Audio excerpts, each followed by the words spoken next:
నిన్న ట్యాంక్ బండ దగ్గర దీక్ష చేపట్టిన వైఎస్ఆర్టీపీ కార్యకర్తలను పోలీసులు అరెస్ట్ చేసిన సంగతి తెలిసిందే. వారిని పోలీసులు కాచిగూడ పిఎస్కు తరలించారు. రాత్రి 10 గంటలు అయినా వాటిని విడుదల చేయలేదు. దీంతో మహిళా నాయకులు పోలీస్ స్టేషన్లో ఆందోళనకు దిగారు. ప్రధానమంత్రి అయిపోతాడా? మరి అక్కడ వెళ్ళినాక వాళ్ళు ఈయనను గో బ్యాక్ అన్నారా, తరిమి కొట్టారా? ఇదంతా దేశ ప్రజలు గమనిస్తున్నారు. రేపటి ఎలక్షన్లలో కేసీఆర్కి తెలంగాణలో ఒక సీటు కూడా రాదు. వైఎస్ రాజశేఖర రెడ్డి గారి కుమార్తె షర్మిల గారు ముఖ్యమంత్రి అవ్వటం ఖాయం. ఎంత బంధించినా ఆమె ధైర్యంగా పోరాడే వనిత. అలాంటి వనితకు ఇవాళ మనం చరిత్ర పుటల్లో ఎంతోమందిని చూసాము. ఆమె ఆడదానివా అని ప్రశ్నిస్తున్నారు. మరి మీరందరూ మగవాళ్ళేనా? అసెంబ్లీలో కూర్చొని ఏమి ప్రశ్నించారు? కేసీఆర్ని ఏమైనా ప్రశ్నించారా? ఇస్తా అన్న వాగ్దానాలు నెరవేర్చావా అని.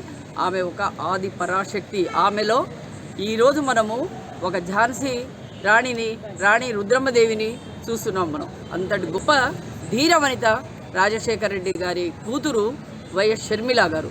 జై షర్మిల గారు.